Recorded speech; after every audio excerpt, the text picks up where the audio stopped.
Hello dear students, welcome back to IFS. तो IFS online में आपका फिर से स्वागत है। गुड इवनिंग ऋषभ, छाया, सोनू, जल्द ही आ जाएगा सानू, आपका आप जो कह रहे हो जल्दी आने वाला है। Manisha, Sanju, Kedarnath, good evening everyone. तो आज हम आपका जो पेपर हुआ था गेट 2021 का, गेट एक्सेल का जो पेपर हुआ था उसका डिस्कशन देखने वाले हैं। इस पार्ट में पर्टिकुलरली हम केमिस्ट्री के क्वेश्चन से डील करेंगे। जो केमिस्ट्री के आपके क्वेश्चंस आए हुए थे, कुछ एमसीक्यू थे, कुछ एनएटी थे, कुछ एमएसक्यू थे, वो सारे क्वेश्चंस आज हम डिस्कस करने वाले हैं। ठीक है, सारे क्वेश्चंस आज हम डिस्कस करेंगे। इसमें हम देखेंगे आपका जो पोर्शन था, जो कुछ गेट एक्सेल का पोर्शन था, उसमें केमिस्ट्री का सेक्शन हम देखेंगे। केमिस्ट्री के सेक्शन में देखते हैं, देखो क्या क्या क्वेश्चंस आए हुए थे। तो सबसे पहले मैं आपको बता दूं, इंपॉर्टेंट अनाउंसमेंट है। जो लोगों ने गेट 2021 को मिस कर दिया है और वो प्रिपेयर करना चाहते हैं, बेस्ट प्रिपरेशन वो अगर चाहते हैं तो वो ज्वाइन कर सकते हैं। हमारी बैच स्टार्ट हो रही है 1 मार्च से। 1 मार्च से आपकी बैच स्टार्ट होगी। उसमें सारे आपके टॉपिक्स करवाए जाएंगे, आपके टेस्ट होंगे, आपके लाइव इंटरेक्शंस होंगे, आपके टेस्ट का डिस्कशन होगा।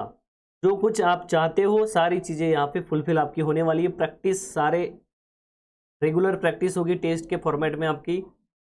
तो आप बैच स्टार्ट हो रही है 1 मार्च से, आप ज्वाइन कर सकते हो। Good evening Manisha, Sanju, Kedarnath, Ravi, Sonali, Deepa, Rahul, Sanjay, Vijay Kumar, good evening everyone. तो केमिस्ट्री का सेक्शन हम देखने वाले हैं। बहुत से लोग कमेंट्स में पूछ रहे थे गेट केमिस्ट्री का कब होगा, एक्सेल का कब होगा। ठीक है, तो आज देखो वो समय आ चुका है, उसका डिस्कशन हम करने वाले हैं। फर्स्ट क्वेश्चन था आपके केमिकल काइनेटिक्स से। आपको केमिकल काइनेटिक्स बहुत अच्छे से पढ़ाया गया था, सारी चीजें कवर करवाई गई थी, और उसमें बेसिक क्वेश्चन आपका आया हुआ था। क्या था बेसिक क्वेश्चन आपका? बेसिक क्वेश्चन आपका आया हुआ था जो था आपका केमिकल काइनेटिक्स से। इसमें क्या पूछा हुआ था? आपको कुछ ग्राफ्स दिए हुए थे और ऑर्डर रिएक्शंस की ऑर्डर पूछी हुई थी, कौन सी रिएक्शन होगी ऐसे। तो आपको सिंपल से इक्वेशंस अगर पता होंगे तो आप सिंपल से इक्वेशन से आप आंसर निकाल सकते थे। तो देखते हैं, देखो इजी क्वेश्चन था बहुत। फर्स्ट क्वेश्चन क्या था आपका? The group I contains 3 plots, concentration of reactant x जो होगा आपका कंसंट्रेशन ऑफ रिएक्टेंट होगा at time t, concentration of reactant होगा एट टाइम टी। ओके, जो टाइम टी पे एक्स नॉट क्या होगा आपका? कंसंट्रेशन, इनिशियल कंसंट्रेशन होगा आपका, इनिशियल कंसंट्रेशन होगा। जो दो चीजें पूछी बताई गई है यहाँ पे उनमें देखो, फर्स्ट आपको इक्वेशन पता होना चाहिए। तो देखो फर्स्ट ऑर्डर से स्टार्ट करते हैं हम। आपको पता होगा 1 बाय फर्स्ट ऑर्डर का इक्वेशन, सेकंड ऑर्डर का इक्वेशन और जीरो ऑर्डर का इक्वेशन आपको पता होना चाहिए। के टी एल एन, अब यहाँ पे एक्स यूज किया इनिशियल कंसंट्रेशन के लिए, तो हम भी एक्स ही यूज करेंगे, जो आपका जैसे हमने पढ़ाते समय ए पढ़ा था, बट यहाँ पे हम क्या करेंगे? एक्स यूज करेंगे। तो पूछा क्या था? L n x naught x versus t का ग्राफ। इसका मतलब क्या है? y is equal to m x plus c, c is equal to 0 है यहाँ पे। तो k तो आपका क्या आ जाएगा यहाँ पे? k आपका t वर्सेस t पूछा हुआ है, तो एल एन वर्सेस t क्या होगा? डायरेक्टली प्रोपोर्शनल होगा। जैसे आपका टाइम बढ़ेगा वैसे l n x naught by x का ग्राफ भी क्या होगा? इंक्रीज होगा। तो फर्स्ट p का आंसर क्या था? First order.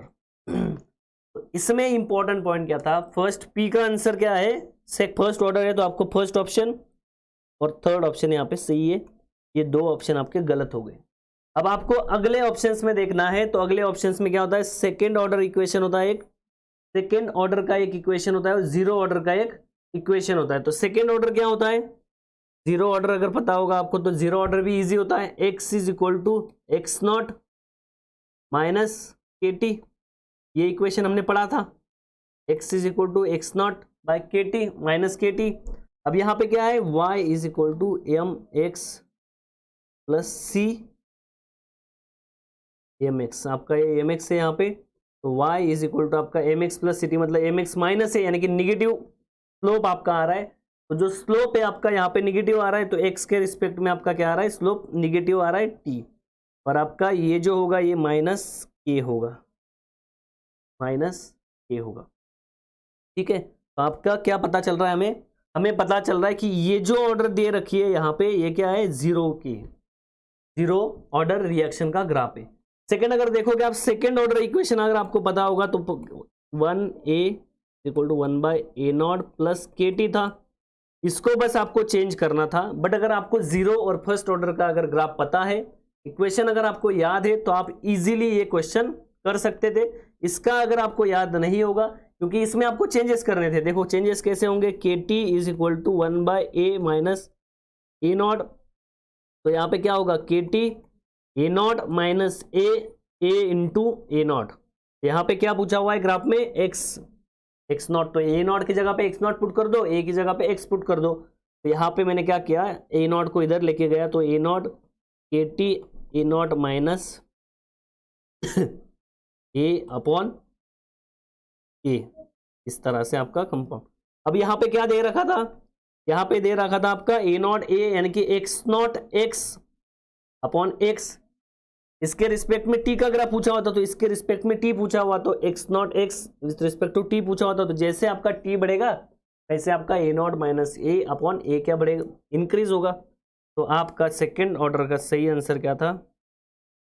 पी का है आपका सेकेंड, आर का है आपका फर्स्ट, तो आर का फर्स्ट है और क्यू का थर्ड है, तो क्यू का आपका आ रहा है यहाँ पे थर्ड। तो करेक्ट आंसर कौन सा होगा? तो करेक्ट आंसर होगा आपका फर्स्ट। जो थर्ड ऑप्शन हमने सिलेक्ट किया हुआ था ये भी सही हो सकता है। फर्स्ट ऑप्शन से हमने सिलेक्ट किया था, दो ऑप्शन हमें एलिमिनेट करने थे, उसके हिसाब से हमने क्या देखा था? यहाँ पे हमने चेक किया था कि ये आपका रॉन्ग हो जाएगा और ये आपका क्या आएगा? करेक्ट आंसर आएगा। ओके, तो इसमें करेक्ट आंसर जो दीपा ने बताया हुआ है कि करेक्ट आंसर 1 होगा, it is correct answer. Okay, next question देखते हैं। देखो देखो, ground state energy quantum chemistry से आपका क्वेश्चन था। बेसिक एटॉमिक स्ट्रक्चर जो आपके सिलेबस में पार्ट है, एटॉमिक स्ट्रक्चर से आपका क्वेश्चन था, जो केमिस्ट्री में हम लोग क्वांटम से पढ़ाते हैं। तो बेसिक एटॉमिक स्ट्रक्चर का आपका क्वेश्चन था। यहाँ पे थर्ड एक्साइटेड स्टेट में एनर्जी पूछी हुई थी, एनर्जी ऑफ इलेक्ट्रॉन पूछी हुई थी, एनर्जी आपको पूछी हुई थी। तो एनर्जी का जो फॉर्मूला होता है वो क्या होता है, ground state energy upon n square, upon n square. तो यहाँ पे ग्राउंड स्टेट एनर्जी क्या दे रखी थी, -13.6 electron volt n square. N क्या होता है, एन इज इक्वल टू 0 आपका क्या होगा, ग्राउंड स्टेट होगी। एन इज इक्वल टू 1 आपका क्या होगी, फर्स्ट एक्साइटेड स्टेट होगी। वही अगर आप बात करोगे एन इज इक्वल टू 2 की, एन इज इक्वल टू 2 की, तो क्या होगी यहाँ पे, सेकेंड एक्साइटेड स्टेट। और एन इज इक्वल टू 3 के लिए third excited state, n is equal to 4 के लिए आपकी क्या थी, एन इज इक्वल टू 4 के लिए, एन इज इक्वल टू 1 के लिए ऐसे होगा ये ground state. N is equal to 1 के लिए होता है, एन इज इक्वल टू 0 हम कंसिडर नहीं करते। तो यहाँ पे एन इज इक्वल टू 1 के लिए ground state, n is equal to 2 के लिए, क्योंकि एन की वैल्यू अगर पुट करोगे 0 तो आपकी एनर्जी तो 0 हो जाएगी। यहाँ पे एन की वैल्यू इन्फिनिटी हो जाएगी, इन्फिनिटी एनर्जी तो नहीं आती है, इसलिए एन इज इक्वल टू आएगा ground state 2, third excited state n 4। Question क्या पूछा था, देखो, the ground state energy of electron hydrogen atom is 13.6 electron volt. The energy of electron in third excited state third excited state मतलब क्या है, N is equal to 4, तो N is equal to 4 यहाँ पे पुट कर दो, आपका answer आ जाएगा -13.6 इलेक्ट्रॉन वोल्ट।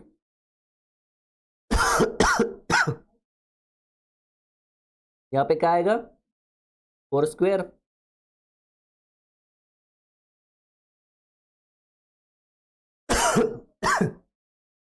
क्या आएगा, 4 स्क्वायर 16। कैलकुलेट करो जरा आंसर, कमेंट करो, कैलकुलेट करो आंसर जरा, कमेंट करो, क्या आएगा आंसर, माइनस कुछ तो आएगा आंसर, कैलकुलेट करो। Energy at third excited state, okay, 0.85 -0.85 electron volt.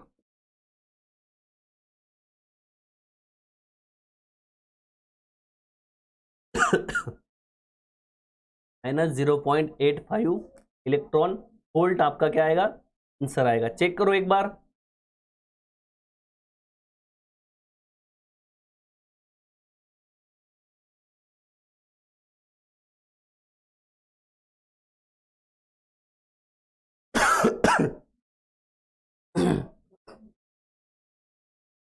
Answer check करो एक बार।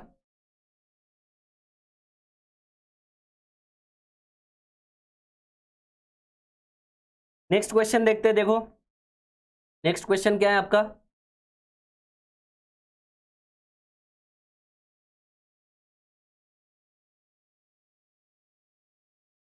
नेक्स्ट क्वेश्चन देखते हैं। देखो क्या है next question, the correct order of acidity of the following compounds. Correct acidity आपकी पूछी हुई थी, क्या थी करेक्ट एसिडिटी।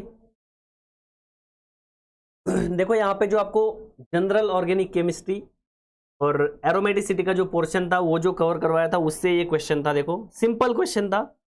फर्स्ट आपको एसिडिटी मतलब क्या पता होना चाहिए। तो एसिडिटी क्या होती है, AH, कोई अगर एसिड है AH, जैसे यहाँ पे आपका A है, यहाँ पे A है, यहाँ पे A है, AH बॉन्ड होगा, उसके बाद प्रोटॉन लॉस्ट होगा, Ka डिसोसिएशन कांस्टेंट होता है, A- बनेगा प्लस H+ बनेगा।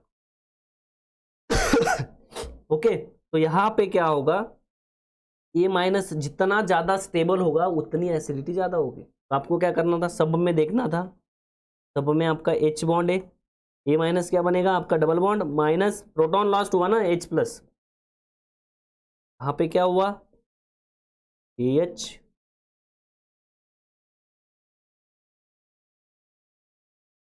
और जो 7 मेंबर रिंग थी इसका प्रोटॉन लॉस्ट किया। तो ये क्वेश्चन यहाँ पे पूछा हुआ है। तो आपको इनडायरेक्टली क्या पूछा था, इनडायरेक्टली आपको यहाँ पे पूछा था इस कंपाउंड्स की जो अनायंस बन रहे उनकी स्टेबिलिटी पूछी थी। अगर आप देखोगे तो एरोमेटिसिटी में बेसिक रूल हमने पढ़ा था, अगर आपका कंपाउंड साइक्लिक होगा, क्या होगा, साइक्लिक होगा, कॉन्जुगेटेड अगर होगा,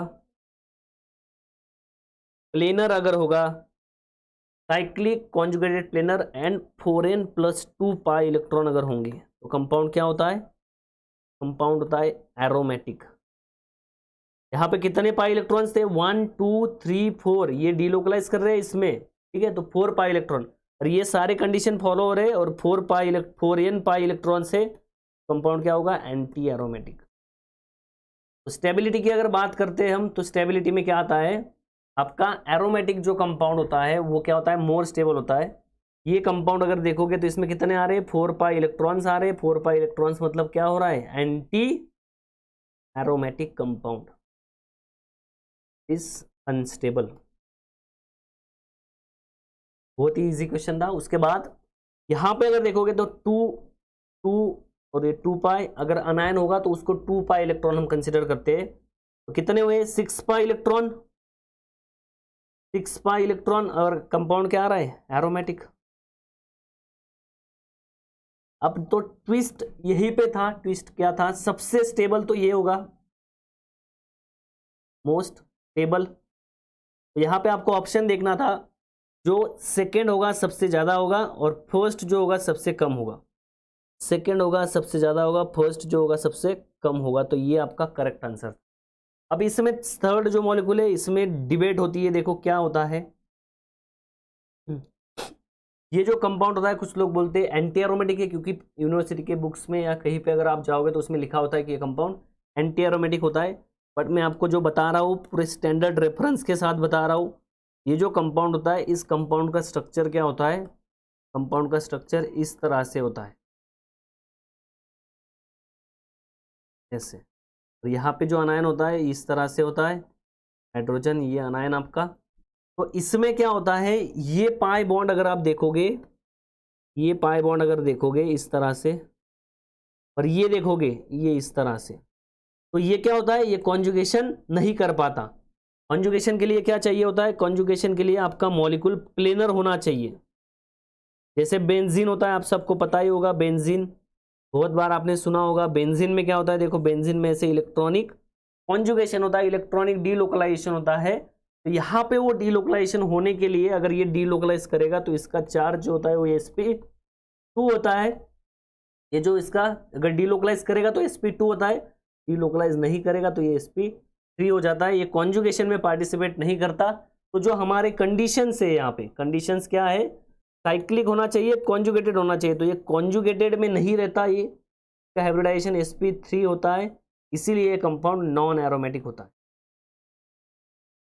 अब स्टेबिलिटी की अगर बात करोगे तो स्टेबिलिटी में देखो क्या होता है, स्टेबिलिटी की अगर आप बात करोगे तो आप देखो यहाँ पे क्या होता है स्टेबिलिटी में। स्टेबिलिटी आपकी एरोमेटिक कंपाउंड जो होते हैं, एरोमेटिक कंपाउंड मोर स्टेबल होते हैं देन आपके नॉन एरोमेटिक,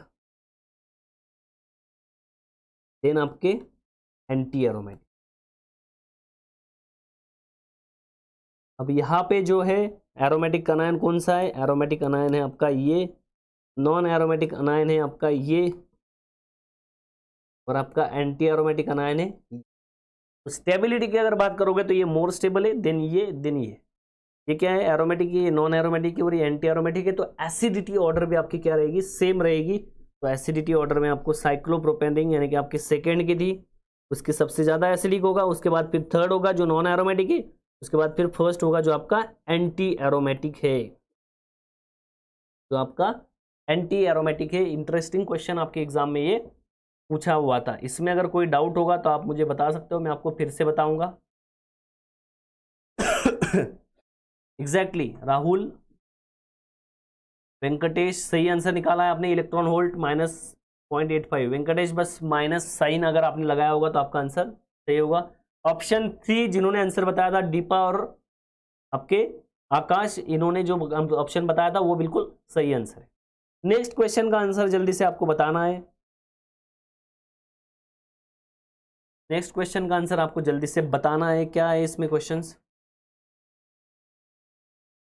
ये आपको अगर दिखाई नहीं दे रहा होगा तो ऐसे आपका कंपाउंड है, रिएक्शन है, पूछा हुआ है structure of major product Q. ये जो आपका क्यू बन रहा है यहाँ पे कौन सा बनेगा जरा बताओ जल्दी से।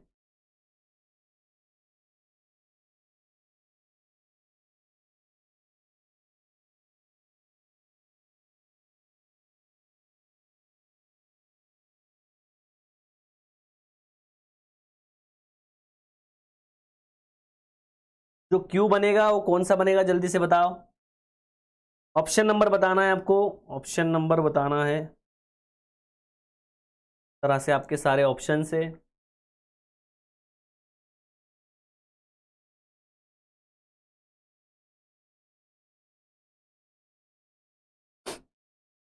मैग्नीशियम क्या करता है, बचपन से पढ़ते आ रहे, 11th 12th क्लास से हम पढ़ते आ रहे हैं, क्या होता है मैग्नीशियम, करता क्या है। कोई अगर आपके पास आर एक्स होगा, आर एक्स क्या होता है, alkyl halide, halogen derivative of alkane, 12th में चैप्टर था आपका। आर एक्स में अगर आप मैग्नीशियम ऐड करोगे ना तो ये आर एम जी एक्स हो जाता है, इसे कहते हैं ऑक्सीडेटिव एडिशन। Oxidative addition. तो यहाँ पे भी क्या करेगा, एक्स यानी क्या है, यहाँ पे x is equal to halogen से, यहाँ पे भी आपको आर की जगह पे बस क्या दे दिया है, मिथाइल। ये मिथाइल, यहाँ पे ब्रोमीन। मैग्नीशियम ऐड करोगे तो आपका कंपाउंड क्या बन जाएगा, देखो जरा। Magnesium bromine. अब ये आर एम जी एक्स में अगर आप देखते हो तो ये आपका मेटल होता है, और मेटल क्या होते हैं, मेटल आपकी इलेक्ट्रोपॉजिटिव चार्ज होते हैं, तो यहाँ पे पॉजिटिव और यहाँ पे निगेटिव आता है। वैसे ही यहाँ पे पॉजिटिव और यहाँ पे निगेटिव आएगा। अब इसकी रिएक्शन अगर आप करोगे D2O के साथ, यानी कि ड्यूटेरेटेड वाटर, D2O के साथ, तो आपका ड्यू ऑक्सीजन और ये ड्यूटेरियम, ये आपका अटैक करेगा यहाँ पे, इस OD को निकाल देगा, और आपका जो प्रोडक्ट बनेगा वो कैसे होगा, यहाँ पे मिथाइल, यहाँ पे मिथाइल और यहाँ पे ड्यूटेरियम। यहाँ पे क्या आएगा, ड्यूटेरियम। तो आपका ऑप्शन नंबर जो था फर्स्ट आपका करेक्ट आंसर था, सेकंड नहीं बनेगा, वैभव। वैभव यहाँ पे ऑक्सीजन आने की कोई पॉसिबिलिटी नहीं है, ऑक्सीजन पे अटैक नहीं करेगा, अटैक करेगा ड्यूटेरियम पे, क्योंकि ऑक्सीजन डेल्टा निगेटिव होता है, ड्यूटेरियम डेल्टा पॉजिटिव होता है। तो ये जो निगेटिव है ये पॉजिटिव के साथ रिएक्शन करेगा, ना कि इस निगेटिव के साथ। निगेटिव निगेटिव का भी रिएक्शन नहीं करेंगे। It is all about the electron density difference. जिन लोगों ने अभी तक जो लेक्चर चल रहा है उसको लाइक नहीं किया है तो जल्दी से पहले लाइक करना है, उसके बाद फिर हम नेक्स्ट क्वेश्चन देखेंगे।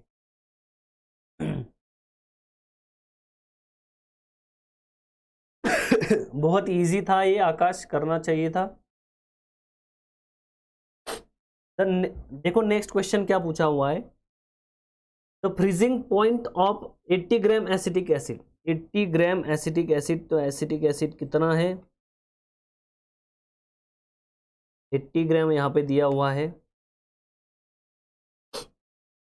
फ्रीजिंग पॉइंट दिया हुआ है यहाँ पे KF आपको दिया हुआ है 3.9 किलो kg पर मोल।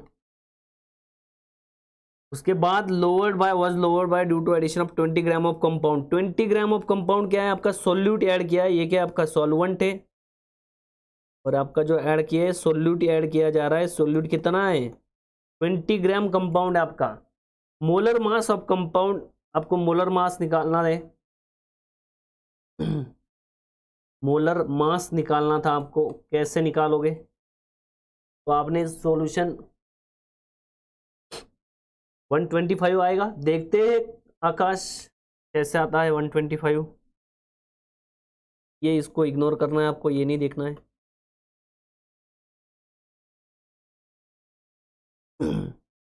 20 ग्राम आपको कंपाउंड दे रखा है, मोलर मास पूछा है आप कंपाउंड का, ठीक है, मोलर मास पूछा है ग्राम पर मोल इनवर्स में, ग्राम पर मोल इनवर्स में कैसे निकालोगे। सबसे पहले आपको है ना लोअर्ड बाय, तो आपको डेल्टा टी निकालना पड़ेगा। डेल्टा टी क्या आएगा, फ्रीजिंग पॉइंट से निकाल रहे तो डेल्टा टी आपका आ जाएगा 7.8 के डायरेक्टली, ठीक है। तो डेल्टा टी आपका आ गया 7.8 डायरेक्टली। तो आपके पास क्या है, फॉर्मूला होता है डायरेक्टली फ्रीजिंग पॉइंट निकालने के लिए, delta t is equal to k f upon k f into molality m. ये फॉर्मूला अगर आप डायरेक्टली यूज करोगे तो आपका आंसर आएगा, देखो कैसे,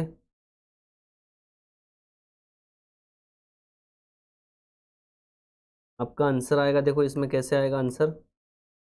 डेल्टा टी पता है आपको 7.8, के एफ की वैल्यू पता है आपको, के एफ की वैल्यू क्या है 3.9। अरे के एफ की वैल्यू लिखी है ना यहाँ पे 3.9 पूछ दी हुई है। और उसके बाद आपको क्या दिया हुआ है, मोलेलिटी। अब मोलेलिटी से आप कैसे निकालोगे मोलर मास, मोलेलिटी से कैसे निकालोगे मोलर मास, तो आपका 7.8 डिवाइड बाई 3.9 कितना आएगा, ये आ जाएगा 2, यम इज इक्वल टू आ जाएगा 2, यम इज इक्वल टू आ जाएगा आपका 2। तो यम इज इक्वल टू 2 अगर आता है आपको, तो आपको मोलेलिटी पता होनी चाहिए, 2 is equal to n b upon m a into k b, ठीक है, यम ए इंटू के बी। यानी कि आपका जो आप सिंपली मोलर मास क्या करोगे, यम इज इक्वल टू क्या कर लोगे, molar mass, molar mass upon क्या करोगे, upon given mass, mass given, okay, given mass.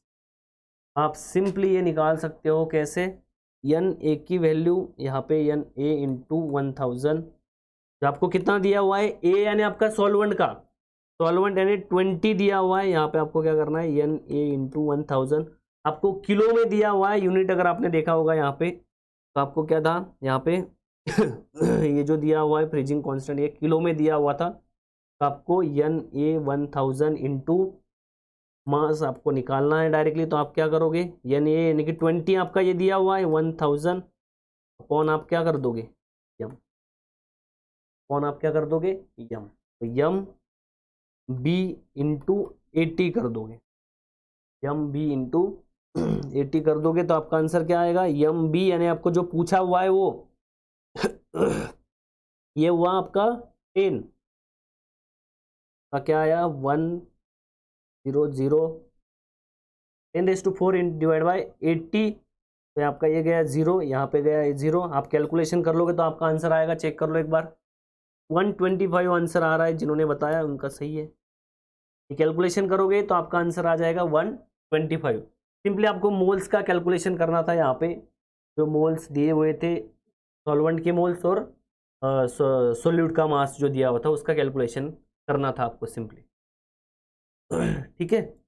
इसका आंसर आएगा 125। इसका आंसर कहाँ दिया हुआ है, ये N80 क्वेश्चन था, न्यूमेरिकल आंसर टाइप क्वेश्चन था आपका, तो इसका आंसर क्या आएगा, नियरली इक्वल टू 125 आएगा, ठीक है। आपको जो क्वेश्चन दिया हुआ है उसमें न्यूमेरिकल आंसर्स में आपको नियरली इक्वल टू 125, डायरेक्टली 125 भी दिया होगा, नहीं तो फिर रेंज दी होगी आपके आंसर की में, जब आंसर की आएगी तब आपको पता चल जाएगा। नेक्स्ट क्वेश्चन था, देखो, total number of possible geometrical isomers, geometrical isomer पूछे थे, तो ये क्या कंपाउंड था आपका, यम ने मेटल, और आपका मेटल को attach ligand a b c और डी, डिफरेंट डिफरेंट लिगैंड आपके अटैच है।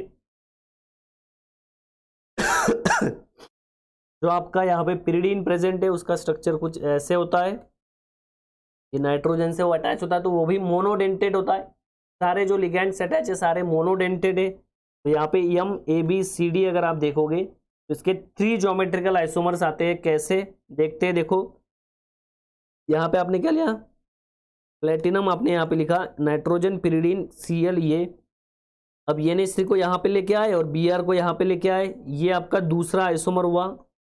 और तीसरा क्या हुआ, Br को यहाँ पे लेके आए, ये जो Br है इसको हम क्या किया, हमने इसको यहाँ पे लेके आए, यानी कि इससे आपको ये मिल गया।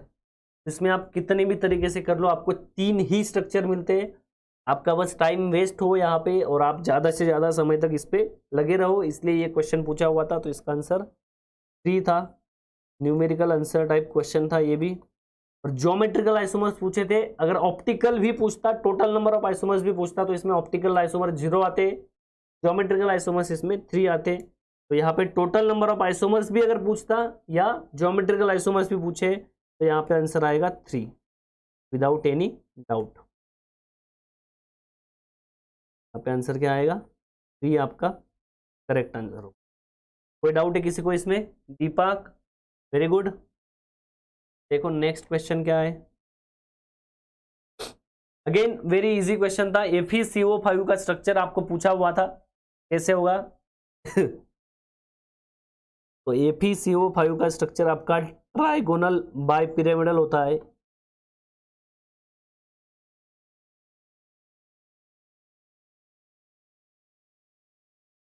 TBP यहाँ पे स्ट्रक्चर होता है इसका। TBP ट्राइगोनल बाइपिरामिडल इसका स्ट्रक्चर होता है। TBP, तो इसका आंसर कहाँ पे है? फोर्थ आंसर यानी कि TBP। TBP यहाँ पे क्वेश्चन पूछा हुआ था, वेरी इजी क्वेश्चन था, हम बचपन से पढ़ते आ रहे हैं, बहुत चीज़ें, बहुत बार इस पे क्वेश्चन पूछा हुआ है। लाइक कर दो जल्दी से, जितने लोग देख रहे हैं जल्दी से लाइक कर दो। नेक्स्ट क्वेश्चन था अगेन केमिकल काइनेटिक्स से। आपको राजीव सर ने केमिकल काइनेटिक्स पढ़ाया हुआ था बहुत अच्छे से, और उसमें जितना सिलेबस था उनमें से ही क्वेश्चन पूछा है उन्होंने। एडवांस कोई क्वेश्चन पूछा नहीं है, 12th लेवल तक का, BSc लेवल तक का ही पूछा है।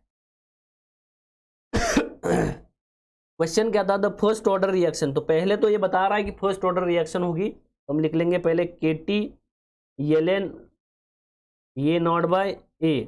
पहला तो यही इक्वेशन होगा हमारा कि ये इक्वेशन यहाँ पे लगने वाला है।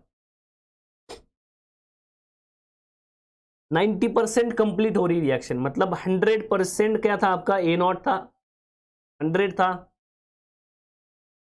ये क्या है? ये क्या होता है आपका? आपका जो रिमेनिंग अमाउंट होती है वो, तो आपका 100 अगर पहले प्रेजेंट था, 90% कंप्लीट हो गया है, तो रिमेनिंग रिएक्टेंट कितना बचा? 10। ये सारी जो प्रोसेस हो रही है इसको टाइम लग रहा है 20 सेकेंड। तो T is equal to 20 second. आपका KT यानी कि आपका 20 K into 20 is equal to ln। आपका A0 कितना है यहाँ पे? A0 है आपका 100, और A कितना आ रहा है? A मतलब क्या होता है? Remaining amount of reactant. 100 आपके पास रिएक्टेंट था, आपका 90% रिएक्ट हो गया, मतलब आपका 90% रिएक्ट हो गया, तो बचा कितना? 10%। तो यहाँ पे आया 10, 0 0 कैंसल, K20 ln 10। ln का अगर हमें लॉग में कन्वर्ट करना होगा तो कैसे करेंगे? K20 equal to 2.303 log 10। Log 10 क्या होता है? लॉग 10 की वैल्यू होती है 1, तो आपका आएगा 2.303 अपॉन इंटू 1 अपॉन 20। ये के, ये 20 इधर लेके गया ना, तो ये इस तरह से आपका के आएगा।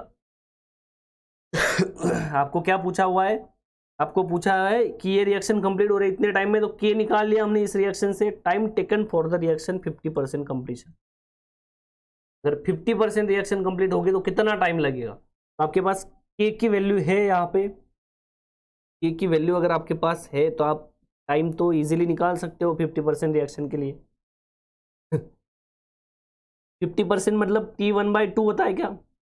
हाँ जी, T1/2 होता है क्या? 50% रिएक्शन मतलब T1/2 होता है क्या? T1/2 ही होता है। 50% मतलब क्या होगा? T1/2। तो यहाँ पे आपका आएगा 0.693 डिवाइड बाई के। तो आपकी के की वैल्यू आपको पता है, T1/2 is equal to 0.693 divide by k की वैल्यू आपको पता है। के की वैल्यू इसमें पुट करनी है 2.303 डिवाइड बाई 20, तो ये यहाँ पे चला आएगा 0.693 2.303 इंटू 20। आंसर निकालो, कैलकुलेशन करोगे तो आपका T1/2 आ जाएगा। निकाल के देखो जरा आंसर क्या आएगा।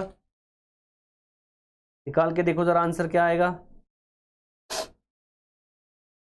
आपका आंसर निकालो। 6 second. Okay Deepa, 6 second, very good. T1/2 क्या आएगा? 6 सेकेंड आएगा। ओके, T1/2 क्या आएगा? 6 सेकेंड आएगा। जल्दी से लाइक कर देना है अगर आपको ये क्वेश्चन का आंसर समझ में आ गया होगा तो। 6 सेकेंड क्या होगा इसका करेक्ट आंसर होगा। तो आपके न्यूमेरिकल आंसर टाइप क्वेश्चन में इसमें अगर रेंज दी होगी तो आपका 6 आंसर यहाँ पे फिट होना चाहिए, अगर रेंज में भी आया तो 6 सेकेंड आपका यहाँ पे आंसर। नेक्स्ट क्वेश्चन था इलेक्ट्रोकेमिस्ट्री से, आपको संयम सर ने ये बताया था। ये क्वेश्चन करो आप जल्दी से।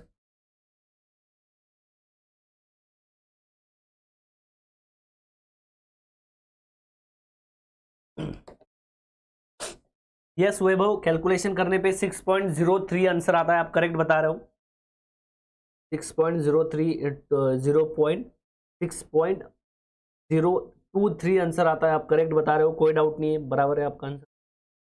नेक्स्ट क्वेश्चन देखते, देखो रिडक्शन पोटेंशियल है यहाँ पे दिया हुआ, और यहाँ पे पूछा हुआ है एट 25 डिग्री सेल्सियस। जब भी 25 डिग्री सेल्सियस पूछता है तब कहीं ना कहीं नर्स्ट इक्वेशन की बात आती है, ये ध्यान रखना है आपको।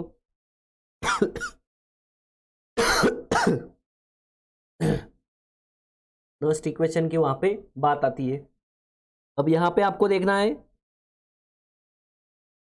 पहले ई नॉट निकालना पड़ेगा और उसके बाद ई सेल निकालना पड़ेगा। तो आपको ई सेल अगर निकालना है तो पहले आपको ई नॉट पता होना चाहिए। तो आपको रिएक्शन दी हुई है, जब भी रिएक्शन दी होती है देखो कैसे दी हुई है, mg टू mg+2 कन्वर्जन हो रहा है। तो आपको दिया क्या है यहाँ पे mg+2 टू mg दिया हुआ है, जो रिडक्शन पोटेंशियल दिया हुआ है, ठीक है। तो यहाँ पे जो हो जाएगा mg ई नॉट अगर आपको चाहिए होगा mg+2, तो 2.37 आ जाएगा आपका। और यहाँ पे क्या हो रहा है Hg+2, तो आपका Hg में कन्वर्ट हो रहा है, यानी कि 2 इलेक्ट्रॉन्स का ये गेन कर रहा है। तो यहाँ पे Hg E naught of Hg+2 upon Hg दिया हुआ है, तो ये बिल्कुल सही है, नो डाउट 0.80। तो आपको क्या करना है, जब भी सेल होता है, जो सेल प्रेजेंट होता है, डायरेक्टली ई नॉट निकालने के लिए लेफ्ट साइड से ऐड करते जाओ। जैसे कि 2.37 आप वो इस मेथड से भी कर सकते हो, E naught of cathode minus E naught of anode, आप इस तरह से भी कर सकते हो। Good evening sir, Dada Saheb sir,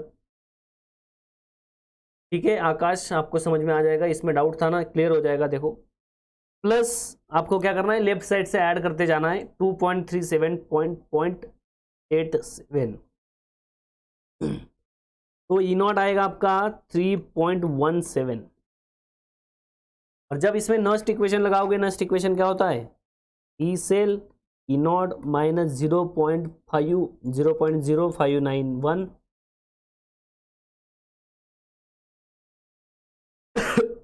यन क्या होता है, यन फैक्टर, जो आपके इलेक्ट्रॉन्स ट्रांसफर होते हैं वो। यहाँ पे क्या है लॉग Mg2+, जो कॉन्सेंट्रेशन ऑफ प्रोडक्ट होगा, यहाँ पे प्रोडक्ट का आयन, और यहाँ पे क्या है Hg+ है, कॉन्सेंट्रेशन ऑफ प्रोडक्ट यानी कि Mg+2 का कॉन्सेंट्रेशन डिवाइड बाय Hg+ का कॉन्सेंट्रेशन।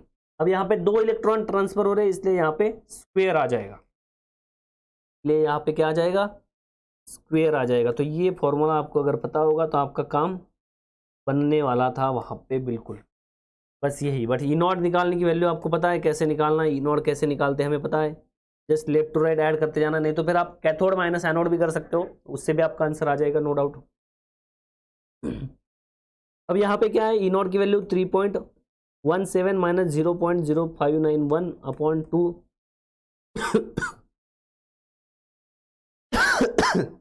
यहाँ पे क्या है 0.2 इसका कॉन्सेंट्रेशन है, और इसका कॉन्सेंट्रेशन दिया हुआ है कुछ तो 1 मिलीमोल में, ओके 1 मिलीमोलर में, ठीक है। तो यहाँ पे क्या आएगा, मिली यानी 10⁻3, यहाँ पे कर दिया मैंने स्क्वायर। आंसर निकाल लो, कैलकुलेशन करो। ई सेल अगर आपको निकालना है तो कैसे निकालोगे, निकालो जरा ई सेल।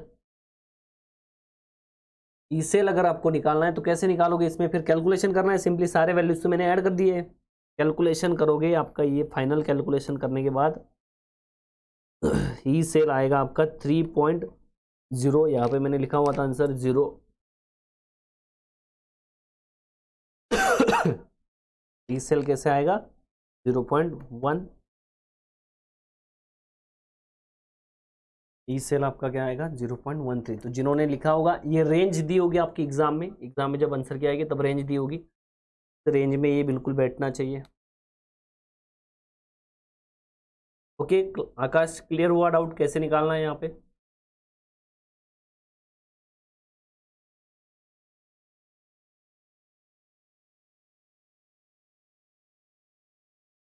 अरे फिर तो गलत हो गया आकाश, अगर आपने 23 लिख दिया होगा तो फिर तो कोई चांसेस नहीं है।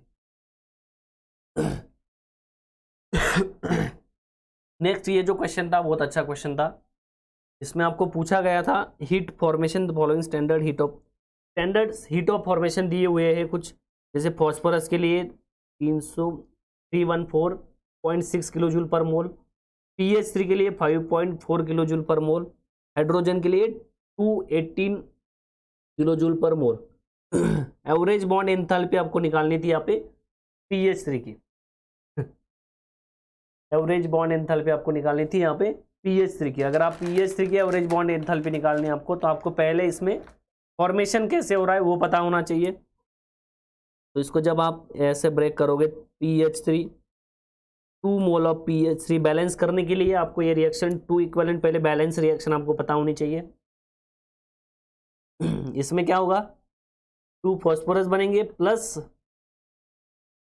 6 हाइड्रोजन होंगे, 1 3 इंटू 2 6 हाइड्रोजन होंगे और 2 फॉस्फोरस होंगे। तो यहाँ पे बस आपको क्या करना था डेल्टा हीट रिएक्शन निकालनी थी। डेल्टा हीट ऑफ रिएक्शन कैसे निकालोगे?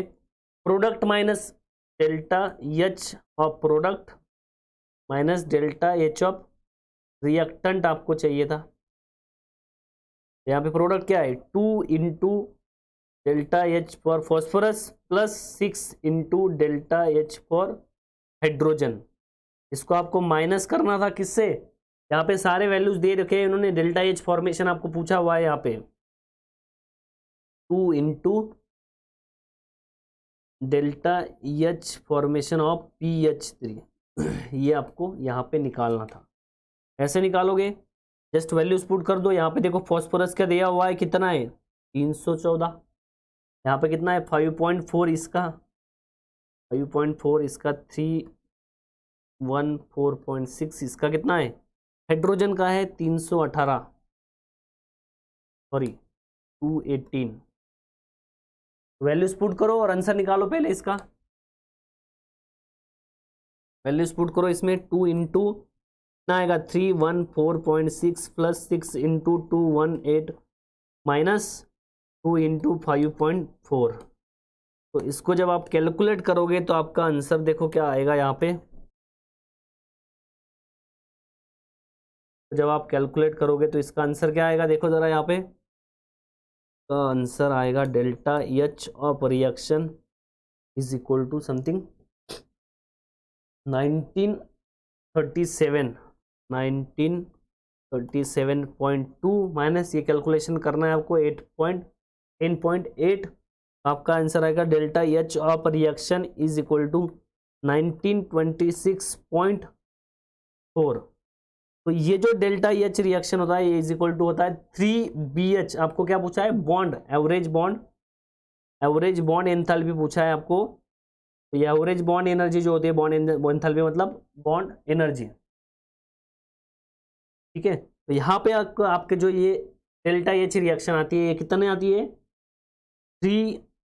3 bond energy of PH bond, 3 bonds की इतनी एनर्जी आती है। तो यहाँ पे आपको क्या पूछा है सिंगल के लिए पूछा हुआ है, तो आपको क्या करना है डेल्टा एच 19.26.4 डिवाइड बाय 3 कर देना है, जो भी आंसर आएगा आपका करेक्ट आंसर, जो भी आंसर आएगा आपका वो करेक्ट आंसर होगा। तो आंसर निकालो इसका, कैलकुलेशन करो इसका, तो आएगा आंसर देखो, आंसर आएगा आपका डेल्टा आपकी बॉन्ड एंथैल्पी फॉर PH क्या आएगा 642.13 किलो जूल पर मोल। ओके, तो ये आपका करेक्ट आंसर होगा, ये आपके रेंज में आना चाहिए, ये आपकी रेंज में आना चाहिए। इसके एडजस्टमेंट में जो भी नंबर होगा आपका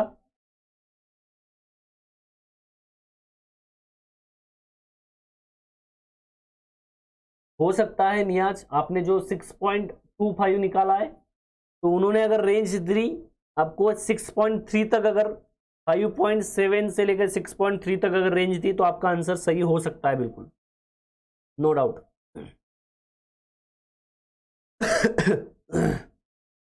नेक्स्ट क्वेश्चन पे चलते, देखो नेक्स्ट क्वेश्चन था आपका फिजिकल स्पेक्ट्रोस्कोपी से। यहाँ पे आपको बेसिक स्पेक्ट्रोस्कोपी का इक्वेशन था, उसे यूज करना था।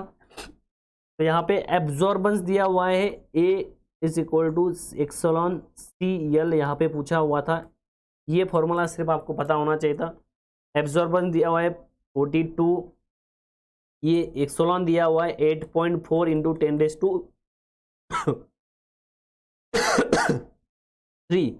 यहाँ पे आपको सेंटीमीटर इनवर्स में है, ठीक है, सेंटीमीटर इनवर्स में। और यहाँ पे जो आपको दिया हुआ है कुवेट की जो लेंथ दी हुई है, जो कुवेट होता है आपका, जो कुवेट होता है उसकी जो लेंथ दी हुई है 0.1 डेसीमीटर दी हुई है। तो 0.1 डेसीमीटर इज इक्वल टू, कैसे करोगे, सेंटीमीटर में करना है तो 1 decimetre is equal to 10 centimetre होता है। आप क्या करोगे, 0.1 इंटू, यहाँ पे 1 है, 1 डेसीमीटर ही है ना, तो ये 10 सेंटीमीटर हो गया, तो यहाँ पे 1 सेंटीमीटर हो गया सिंपली। तो इसके तो आपको पुट करने की ज़रूरत है ही नहीं, ठीक है। तो आपकी यहाँ पे वैल्यू क्या आ रही है, 42 इंटू, आपको C निकालना है, जो कंसंट्रेशन ऑफ द कंपाउंड निकालना है। तो कंसंट्रेशन ऑफ कंपाउंड कैसे आएगा आपका, 0.42 इंटू इज इक्वल टू आपका क्या है 8.4 इंटू 10⁻³ C तो आपको निकालना ही है, इंटू आपको L की वैल्यू 1 सेंटीमीटर है। यहाँ पे क्या था इसका यूनिट देखो सेंटीमीटर इनवर्स है, होल इनवर्स सेंटीमीटर इनवर्स, तो आपका सेंटीमीटर गया, आपको जो यूनिट आएगा वो कॉन्सेंट्रेशन का यूनिट बचेगा। तो यहाँ पे आपको C निकालना है, तो आप क्या करोगे 0.84, इसको नीचे लेके जाओ, 0.82 8.4 इंटू 10⁻³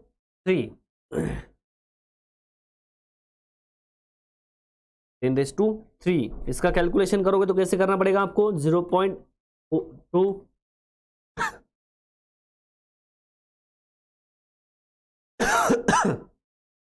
10⁻³ देखो इसमें, तो आपका जो आंसर आएगा इसका कैलकुलेशन आपको करना पड़ेगा। तो इसका कैलकुलेशन करने के बाद आपका आंसर आता है 0.05 इंटू 10⁻³ तो आपको जो पूछा हुआ था 10⁻5 के रिस्पेक्ट में पूछा होता है x, तो अगर 10⁻5 करते हो आप -5, आपका आंसर आता है यहाँ पे 5 इंटू 10⁻5। आपका जो आंसर आता है 10⁻5 माइनस, तो 5 आपका आंसर आएगा। तो जिन लोगों ने आंसर यहाँ पे देखो ये 10⁻−5 ऑलरेडी दे रखा है, यहाँ पे लिखना था 5, तो जिनका आंसर 5 होगा उनका आंसर क्या होगा, बिल्कुल करेक्ट होगा। जिन्होंने आंसर 5 बताया होगा सर बिल्कुल आपका सही है, विश्वरूप 5 लिखा था, आंसर बिल्कुल सही है, 5 है, आकाश सही है, चौधरी रोमा चौधरी 5 आंसर सही है, प्रशांत कुमार बिल्कुल सही है 5 आंसर। जिन्होंने 5 आंसर लिखा हुआ था इसका उनका आंसर बिल्कुल सही है। ये मोटी से क्वेश्चन पूछा हुआ था, इतना इजी क्वेश्चन था ये। देखो आपके p ऑर्बिटल्स के इलेक्ट्रॉन्स को अगर आप काउंट करोगे 1s2 2s2 2p4 होते हैं ना, 4 4 + 4 2 ऑक्सीजन एटम यहाँ पे O2 है, कितने हुए 8 + 2 अनायन है, तो ये 2 माइनस के, तो ये 10 इलेक्ट्रॉन यहाँ पे हो गए। आपको एमओटी ऑक्सीजन की एमओटी पढ़ाई है बार बार, 1 2 3 4 5 6 7 8, तो 8 ऑक्सीजन आपके O2 में होते हैं, ठीक है। अब ये क्या है आपका O2 माइनस है, तो यहाँ पे 2 इलेक्ट्रॉन आपके ऐड होंगे, ऐसे कर लो कैलकुलेशन। जो बॉन्ड ऑर्डर निकालनी होती है आप क्या निकालोगे, बॉन्डिंग इलेक्ट्रॉन्स, ये क्या है नॉन बॉन्डिंग है, ये बॉन्डिंग है, और ये क्या है एंटी बॉन्डिंग है। तो यहाँ पे bonding orbitals minus anti bonding molecular orbitals divide by 2 करोगे, कितने ये 6 इलेक्ट्रॉन से, -4 electron divide by 2 is equal to 6/2, कितना है 6 - 4 2, 2/2 1, आपकी बॉन्ड ऑर्डर आ जाएगी। ऑप्शन 3 बिल्कुल गलत आंसर था। अगर आपको O2 पूछा हुआ है तो O2 अगर पूछा हुआ है तो O2 की एमओटी अगर निकालोगे आप 6 इलेक्ट्रॉन और ये आपके 2 इलेक्ट्रॉन। O2 की अगर ये O2 की एमओटी है, ये O2 2 माइनस की एमओटी है। O2 की अगर निकालोगे तो आपका आएगा 6 minus 2 divide by 2 4 by 2 is equal to 2। तो O2 के लिए 2 आएगा, ऑप्शन नंबर सी। बट यहाँ पे क्या पूछा है, O2 2 माइनस पूछा हुआ है, तो ऑप्शन नंबर फर्स्ट क्या होगा, करेक्ट आंसर हो। Option number first is your correct answer. Okay, तो जिन लोगों ने बताया थर्ड ऑप्शन, वो एक बार फिर से इसको देखो, आपको समझ में आएगा। O2 2 माइनस पूछा हुआ है, इसलिए यहाँ पे क्या होगा, आपका बॉन्ड ऑर्डर 1 करेक्ट होगी।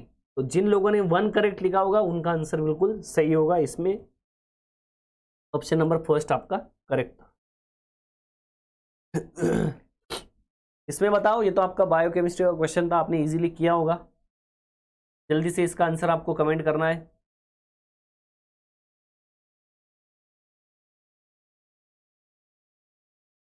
बताओ जल्दी, कमेंट करो आंसर।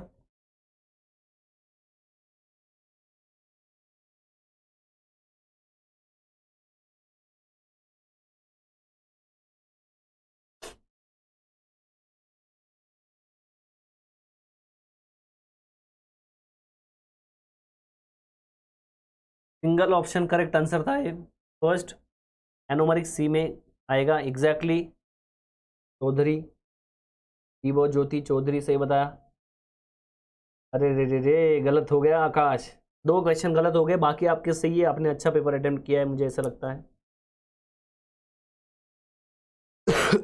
देखो क्या होता है, H प्लस के प्रेजेंस में कोई भी एक हाइड्रोजन आपका प्रोटोनेट होगा। तो यहाँ पे आपको ग्लूकोज का स्ट्रक्चर दिया हुआ था, आप देखोगे यहाँ पे।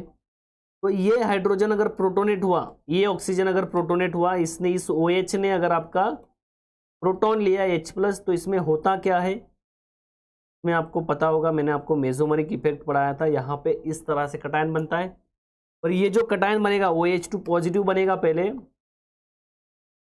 तो ये निकल जाएगा। ये निकलने के बाद क्या होगा, यहाँ पे जो आपका कटायन फॉर्मेशन होगा, ये क्या होगा, ये आपका स्टेबलाइज होगा इस लोन पेयर से। स्टेबलाइज क्या होगा, स्टेबलाइज होगा आपकी लोन पेयर से। तो आपको यहाँ पे ये जो ऑक्सीजन होता है H प्लस के प्रेजेंस में, ये OH एज इट इज, ये OH एज इट इज, इस तरह से ये OH भी एज इट इज, सारे एज इट इज है।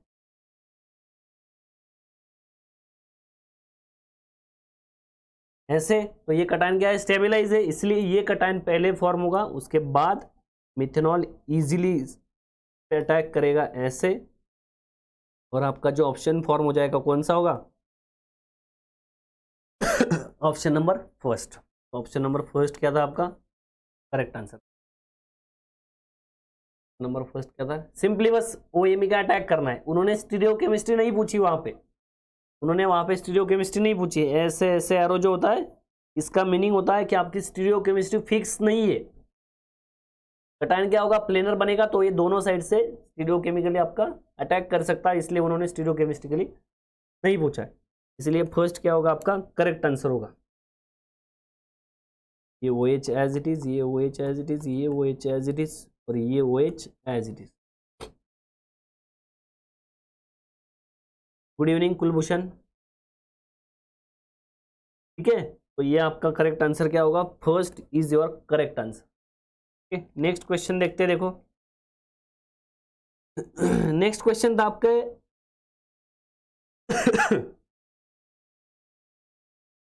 नेक्स्ट क्वेश्चन भी बहुत इजी क्वेश्चन था आपका, बट ये जो क्वेश्चन था, ये आप बहुत लोगों ने MCQ करके अटेम्प्ट अगर किया होगा तो गलत होने की पॉसिबिलिटी है। जो क्वेश्चन था MSQ क्वेश्चन था।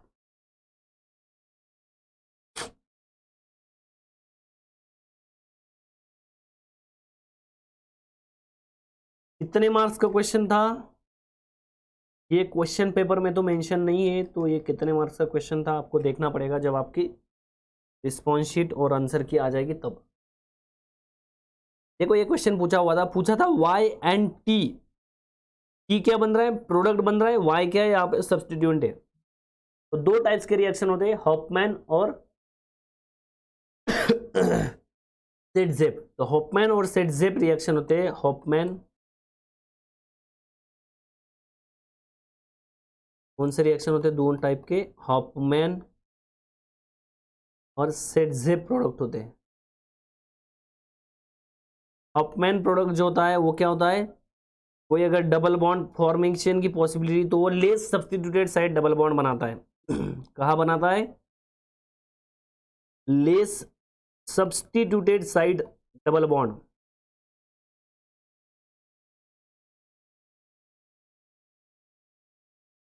और सेटजेप में क्या होता है? मोर सब्स्टिट्यूटेड साइड डबल बॉन्ड बनता है।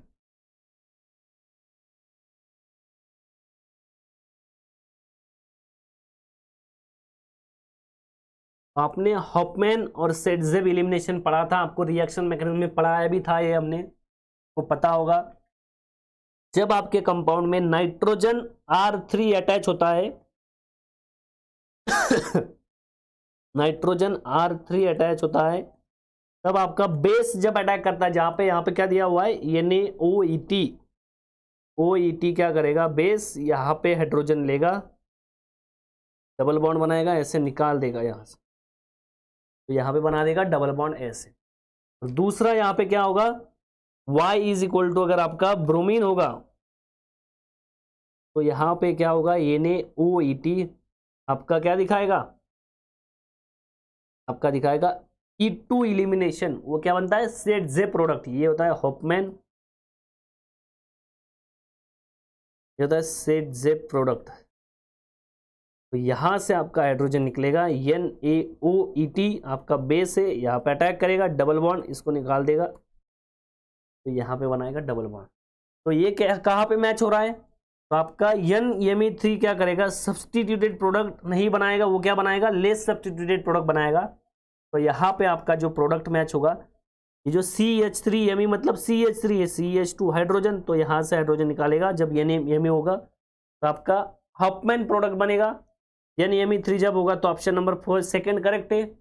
उसके बाद जब ब्रोमीन होगा तब ये हाइड्रोजन यहाँ से लेगा। ब्रोमीन के केस में क्या होगा? हाइड्रोजन यहां से लिया जाएगा और आपका ये प्रोडक्ट बनेगा, that is your option number 4। तो 2 and 4 क्या है?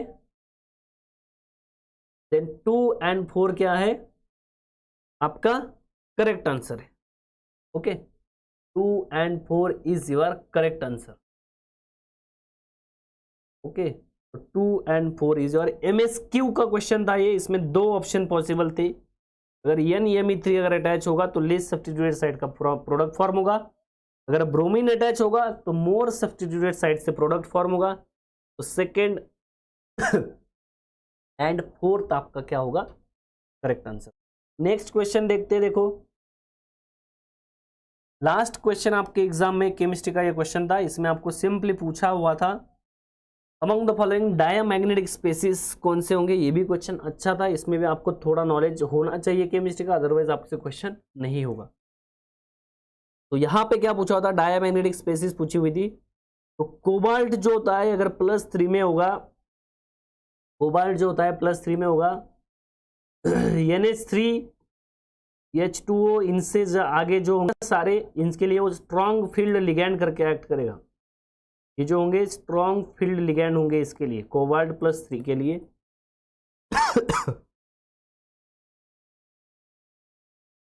तो कोबाल्ट +3 मतलब कोबाल्ट का इलेक्ट्रॉनिक कन्फिगरेशन अगर आप देखोगे तो यहाँ पे क्या होता है? D7S2 होता है। तो अगर ऑक्सीडेशन करोगे +3 में तो ये कोबाल्ट का होता है 0 ऑक्सीडेशन स्टेट में, कोबाल्ट का +3 ऑक्सीडेशन स्टेट में क्या आएगा? D6। तो आपको पता होता है D6 की डायग्राम कैसे होती है? 1 2 3 1 2 T2G, ये क्या होता है? EG। तो यहाँ पे 1 इलेक्ट्रॉन 2 इलेक्ट्रॉन 3 इलेक्ट्रॉन। अब NH3 जो अटैच है स्ट्रॉन्ग फील्ड लिगैंड है, तो स्ट्रॉन्ग फील्ड लिगैंड होने की वजह से 4th इलेक्ट्रॉन यहाँ पे आएगा, देन 5th देन 6th। तो सारे इलेक्ट्रॉन क्या है? पेयर्ड है, ऑल इलेक्ट्रॉन्स आर पेयर्ड। अगर पेयर्ड होगा, पैरामैग्नेटिक होने के लिए आपको क्या होना चाहिए? अनपेयर्ड इलेक्ट्रॉन प्रेजेंट होना चाहिए।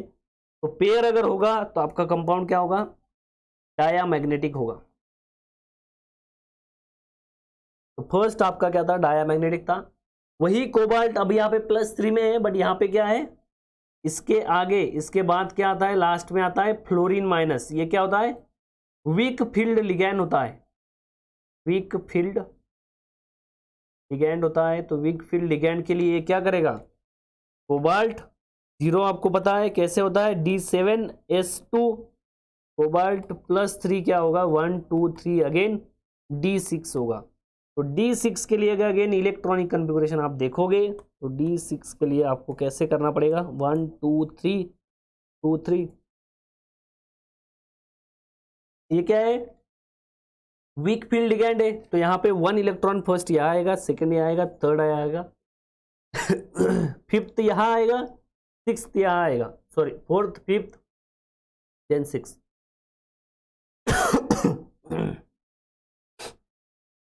यहाँ पे क्या होगा, यहाँ पे अगर आप देख रहे हो तो 1 2 3 4 4 अनपेयर्ड इलेक्ट्रॉन है। 4 अनपेयर्ड इलेक्ट्रॉन्स मतलब क्या होगा, पैरामैग्नेटिक होगा, पैरामैग्नेटिक होगा। तो ये आपका क्या होता है, पैरामैग्नेटिक होता है। थर्ड की बात करोगे अगेन आपके पास FeCN6 4 माइनस है, FeCN6 4 माइनस है, यानी कि आपका Fe के ऑक्सीडेशन स्टेट निकालोगे +2 है। तो Fe कितना होता है, D6S2 होता है। Fe +2 क्या आएगा, D6 आएगा। Again D6 strong field ligand है। Cn क्या है, Cn is your strong field ligand. 1 2 1 2 3 1 2 3 4 5 6 again सारे इलेक्ट्रॉन्स क्या होंगे, पेयर्ड है। पेयर्ड है मतलब क्या हुआ, डायामैग्नेटिक। तो आपका थर्ड जो था आपका ये डायामैग्नेटिक था, तो ये MSQ क्वेश्चन था। थर्ड आपका क्या है, डायामैग्नेटिक है। अगेन निकेल में अगर निकालोगे तो निकेल D8S2 होता है। निकेल +2 में यहाँ पे दिया हुआ है, निकेल क्या होता है, D8S2 होता है।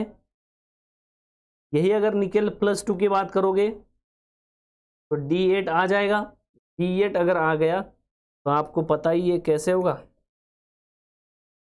1 2 3 अगर स्ट्रॉन्ग फील्ड भी हुआ तो भी आपका इलेक्ट्रॉन देखो 5 6 7 8 ऐसे होंगे। तो 2 अनपेड इलेक्ट्रॉन यहाँ पे बच रहे हैं अगेन, तो ये क्या होगा, पैरामैग्नेटिक होगा। क्या होगा, पैरामैग्नेटिक होगा।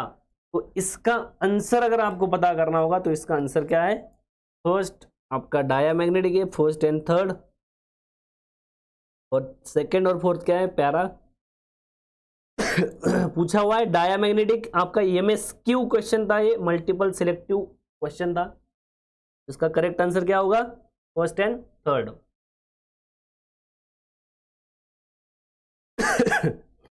फर्स्ट एंड थर्ड क्या है, करेक्ट आंसर है। वेरी गुड आकाश। ओके, तो सब लोगों को आपको ये डिस्कशन पसंद आया होगा। तो जिन लोगों को सब कुछ ये क्लियर हुआ है वो लोग आप क्या करना है, सबसे पहले लाइक करना है और आपके दोस्तों के साथ ये डिस्कशन शेयर करना है। ठीक है, आपके दोस्तों के साथ आपको ये डिस्कशन भी शेयर करना है। इसके बाद आप देखोगे तो यहाँ पे ये डिस्कशन आपका